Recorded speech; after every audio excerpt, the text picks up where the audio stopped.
RCF. Une pétition contre la vente de poissons vivants pour la pêche au vif au Décathlon de Saint-Doulchard à côté de Bourges. C'est ce que vous venez de lancer, Stéphanie. Bonjour, merci d'être avec nous. Bonjour à toutes et à tous. RCF en Berry, Guillaume Martin de Guéret. Alors vous avez lancé cette pétition le 8 juin dernier avec l'association PAZ, Paris Animaux Zoopolis, dont vous êtes membre. Pour commencer, présentez-nous rapidement l'association dont vous êtes membre depuis plusieurs années déjà. Oui, il s'agit d'une association qui lutte contre toutes les formes de souffrance animale, sans aucune considération d'ordre politique.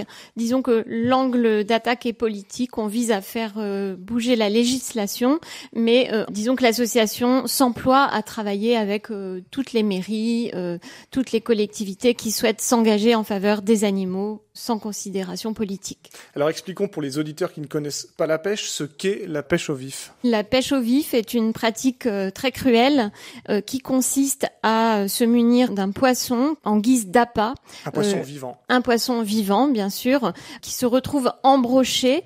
Le plus souvent, l'hameçon perce le poisson au niveau de la bouche et ensuite le poisson attend pendant des heures qu'un carnassier vienne le saisir pour le manger. Par conséquent, évidemment, cette pratique est synonyme de souffrance intense. C'est ce que dénonce l'association et c'est ce que dénonce ma pétition. Dans votre pétition, justement, vous parlez d'une pratique barbare. Ce sont les mots que vous employez. Oui, tout à fait. Le fait de faire attendre un animal en train de souffrir parce qu'il est transpercé vivant, je le rappelle, il faut peut-être quand même se mettre à la place de l'animal à un moment donné. Je rappelle aussi qu'un consensus scientifique a prouvé que les poissons ressentaient la douleur, qu'ils souffraient. Donc il ne s'agit pas d'une imagination ou de supposition. Il y a des preuves scientifiques. Donc on fait souffrir un poisson à dessein en vue d'empêcher un autre. Il faut aussi rappeler à nos auditeurs qu'il existe des appâts en plastique qui servent de leurre et qui peuvent éviter cette pratique.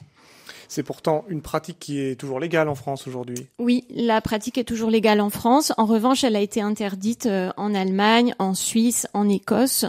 Et même dans certaines régions d'Espagne et d'Autriche. Oui, également. Tout à fait. Par ailleurs, certaines mairies se sont positionnées en faveur de son interdiction. On peut citer Paris, Saint-Étienne, l'Union. Donc ces mairies, en fait, forment un vœu, tout comme cela a été fait pour l'interdiction des cirques, de manière à ce que le gouvernement prenne position et légifère à un moment donné. Qu'est-ce que vous espérez maintenant? Quelle est la suite? Alors, nous espérons tout d'abord que la mairie de Bourges se positionne. Ensuite, j'aimerais avoir une réponse de mon député. Et bien entendu, l'essentiel, puisque cela concerne ma pétition, c'est que Décathlon cesse de vendre des poissons pour la pêche au vif parce qu'il encourage cette pratique. Il a sa part de responsabilité. Et votre pétition a déjà recueilli plus de 20 000 signatures à retrouver sur le site mesopinions.com. Stéphanie, je rappelle que vous êtes militante de l'association PAZ. Merci d'avoir répondu à nos questions. Merci à vous, je vous en prie.